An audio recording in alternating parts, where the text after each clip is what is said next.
కష్టాలేదో కన్నీలేదో చవి చూడకుండా వాటి పరిష్కారానికి మార్గం వెతకకుండా వాటి ఎమోషన్తో పరిపాలించే పార్టీ కాదు భారతీయ జనతా పార్టీ. ఈ తెలంగాణలో కూడా మా ప్రయారిటీస్ ఇప్పటిదాకా వస్తున్నప్పుడు మేము చూస్తూ ఉన్నాం. ఒక ఆటో రిక్షా నా ఆడబిడ్డ నడుపుతా ఉంది.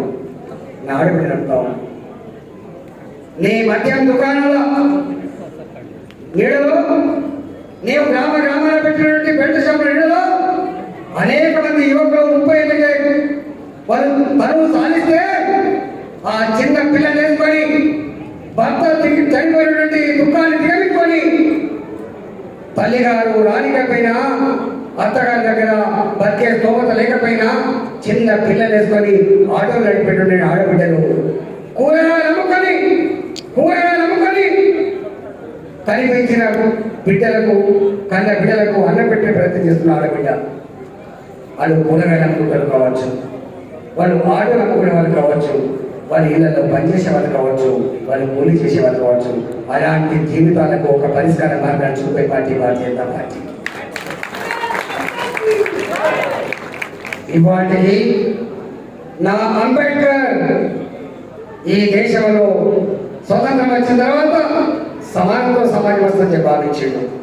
10 ఏళ్లకు 20 ఏళ్లకు వస్తుందని భావించాడు. డెవలప్మెంట్ విత్ ఈక్వల్ డిస్ట్రిబ్యూషన్ చెప్పాడు అంబేద్కర్. కానీ ఇవాళ అది సంపూర్ణంగా నెరవేరలేదు. కొంత ఫలితాలు సాధించినా సంపూర్ణంగా నెరవేరలేదు.